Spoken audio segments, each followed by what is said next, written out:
নমস্কার, দেখছেন talk to Bangla. আমি অভিষেক করেছি আপনাদের সাথে। এই মুহূর্তে যে খবর নিয়ে উপস্থিত হয়েছি, এবার কিন্তু সরাসরি এসআইআর এর বিরুদ্ধে, ইলেকশন কমিশন অফ ইন্ডিয়ার বিরুদ্ধে এবার একদম সুপ্রিম কোর্টের দ্বারস্থ হতে চলেছেন বিভিন্ন পলিটিক্যাল পার্টি, এবং সেটার সংখ্যাটা কিন্তু 44টা পলিটিক্যাল পার্টি একত্রিত হতে চলেছে একদম সরাসরি যে এসআইআরটা হবে তার বিরুদ্ধে। এবং তেমনই একটা খবর উঠে আসছে যে গতকাল 2রা নভেম্বর একদম তামিলনাড়ুর যে মুখ্যমন্ত্রী এম.কে. স্ট্যালিন, ডিএমকে দলের নেতা, তিনি সরাসরি একটি মিটিং ডাকেন, অল পার্টি মিটিং, এবং সেখানে 49টা পার্টি ছিল এবং যার মধ্যে 44টা পার্টি একত্রিত হয়ে রাজি হয়েছে যে তারা সরাসরি বিষয়টা নিয়ে সুপ্রিম কোর্টে যাবে। ইলেকশন কমিশন অফ ইন্ডিয়া দ্বিতীয় দফায় যে এসআইআর করার কথা 12টি রাজ্যে ঘোষণা করেছে, সেই 12টি রাজ্যের মধ্যে তামিলনাড়ু সহ পশ্চিমবঙ্গ এবং কেরলের মতো রাজ্য রয়েছে যেখানে পরবর্তী বছর ভোট রয়েছে, এবং সেই ভোটগুলোকে সামনে রেখে কিন্তু একদম এসআইআরটা অনুষ্ঠিত হতে চলেছে, যেখানে কিন্তু মূলত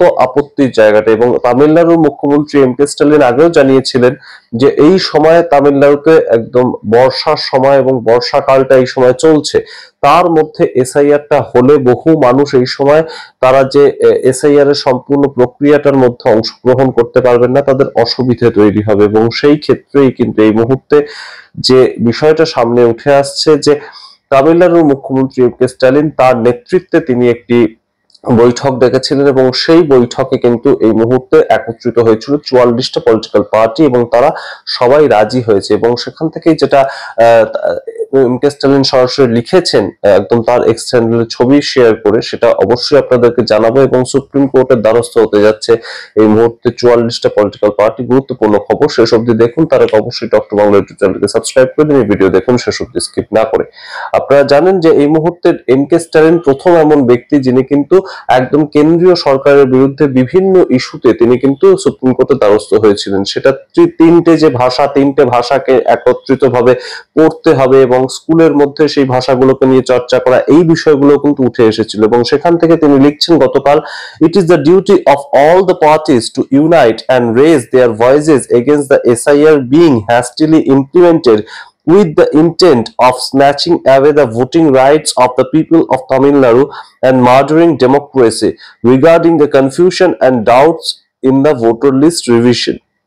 এই যে ভোটার লিস্ট রিভিশনের মধ্যে যে ডেমোক্রেসিকে হত্যা করার একটা চক্রান্ত, সেটাকে নিয়ে তিনি মুখ খুলছেন এবং সমস্ত পার্টি তাদেরকে আহ্বান জানিয়েছেন। এবং তিনি সেইখানে বলছেন, since our demand that they should be conducted after the 2026 general election with adequate time and without any issue has not been accepted by the ECI, we have passed a resolution in today's all-party meeting to approach the Supreme Court. আর পরবর্তীতে তিনি সেই কথাটা জানাচ্ছেন যে তিনি তার সমস্ত political party 44টা political পার্টিকে একত্রিত করে তিনি তার যে একতাবদ্ধ সিদ্ধান্তটা নিয়েছেন যে সুপ্রিম কোর্টে তিনি দ্বারস্থ হবেন, সেই বিষয়টা তিনি মুখ খুলেছেন। এবং তার পরবর্তীতে তিনি লিখছেন, I express my thanks to the all leaders of 49 parties who participated in the all-party meeting and registered their feelings.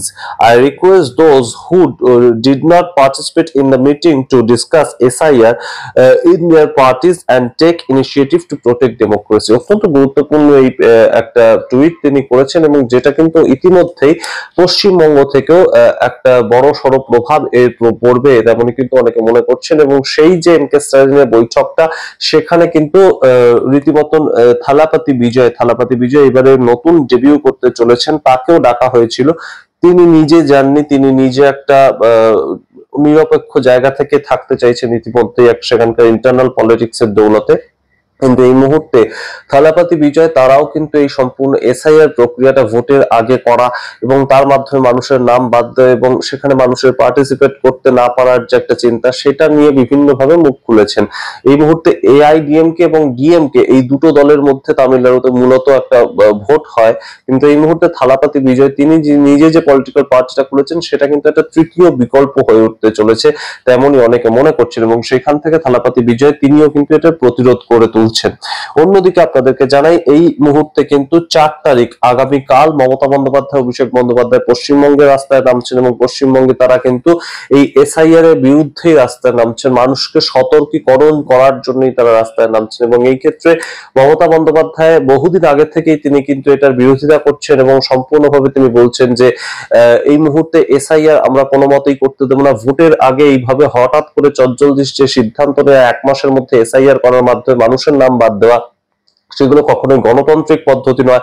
এবং অভিষেক বন্দ্যোপাধ্যায় তিনি তৃণমূল কংগ্রেসের সাধারণ সম্পাদক, তিনিও বারংবার এই কথাটা বলেছেন যে এই মুহূর্তে যে এসআইআর হবে, সেই এসআইআর এর মাধ্যমে একজনও যদি যোগ্য ভোটার তাদের নাম বাদ যায় তাহলে কিন্তু সেটা নিয়ে একটা সমস্যা হবে। এবং 1 লক্ষ লোক নিয়ে তিনি সরাসরি ইলেকশন কমিশন অফ ইন্ডিয়া দিল্লির যে অফিস, সেখানে কিন্তু তিনি একদম সরাসরি একটা অভিঘাত আনবেন এবং সেই কথাটা কিন্তু তিনি বলেছেন। এবং সেই জায়গা থেকে এই তৃণমূল কংগ্রেস এই মুহূর্তে আগামীকাল রাস্তায় নামছে। অন্যদিকে তামিলনাড়ুর পক্ষ থেকে একদম সরাসরি ডিসিশন নেওয়া হয়েছে, 44টা পলিটিক্যাল পার্টি একত্রিত ভাবে তারা এসআইআর এর বিরোধিতা করার জন্য সুপ্রিম কোর্টে পর্যন্ত যাবে, লিগালি তারা হ্যান্ডেল করবে সম্পূর্ণ বিষয়টা। এটা কিন্তু অবশ্যই তাৎপর্যপূর্ণ, কারণ তামিলনাড়ু গভর্নমেন্ট এবং তার সঙ্গে একদম কেন্দ্রের যে সম্পর্ক, সেটা নিয়ে কিন্তু বহু জলঘোলা ইতিমধ্যেই হয়েছে। আপনাদের মনে থাকবে, আপনাদেরকে জানিয়েছিলাম যে তামিলনাড়ু গভর্নমেন্ট এবং গভর্নরের একটা কেস সুপ্রিম কোর্টে যাওয়ার পরবর্তীতে সেখান থেকে সুপ্রিম কোর্টে ম্যান্ডামাস জারি করে একদম রাষ্ট্রপতি এবং রাজ্যপালের যে ক্ষমতা সেটার উপরে, এবং সেখান থেকে কিন্তু বারংবার এই বিষয়গুলো নিয়ে জলঘোলা শুরু হয়। এবং সেইটা কিন্তু এই মুহূর্তে একটা বড়সড় ইস্যুও হয়ে গিয়েছে যে তামিলনাড়ু গভর্নমেন্ট কিন্তু একদম রুখে দাঁড়াচ্ছে, এসআইআর তারা এই মুহূর্তে করতে দেবে না। এখন দেখার বিষয় যে সুপ্রিম কোর্টের পক্ষ থেকে যদি এটাতে স্টে অর্ডার দিয়ে দেওয়া হয় তাহলে কিন্তু অবশ্যই এই মুহূর্তে একটা বড়সড় এফেক্ট পড়বে। এবং অবশ্যই সুপ্রিম কোর্ট কিন্তু এই মুহূর্তে একটা স্টে দিতেও পারে, তেমন একটা প্রেক্ষাপট তৈরি হয়েছে। কারণ সুপ্রিম কোর্টে আপনাদের মনে রাখতে হবে এই এসআইআর সংক্রান্ত কেসটা কিন্তু আগেও উঠেছিল এবং সুপ্রিম কোর্টে 11টা ডকুমেন্ট ছিল, 11টার পরবর্তীতে কিন্তু 12টা ডকুমেন্ট তারা করতে বাধ্য হলো। ইলেকশন কমিশন অফ ইন্ডিয়া তাদের তরফ থেকে কিন্তু ইতিমধ্যেই বলা হয়েছে যে 12 নম্বর ডকুমেন্ট হিসেবে একদম সরাসরি আধার কার্ডটাকে প্রাধান্য দিতে হবে। এবং এই যে 12টা রাজ্যে এখন বর্তমানে এসআইআর হবে, সেই রাজ্যগুলোর ক্ষেত্রেও কিন্তু একদম 12তম ডকুমেন্ট হিসেবে একদম আধার কার্ডটাকে প্রাধান্য দেওয়া হচ্ছে এবং সেটাও কিন্তু ইতিমধ্যেই শেয়ার করা হয়েছে ইলেকশন কমিশন অফ ইন্ডিয়ার তরফ থেকে।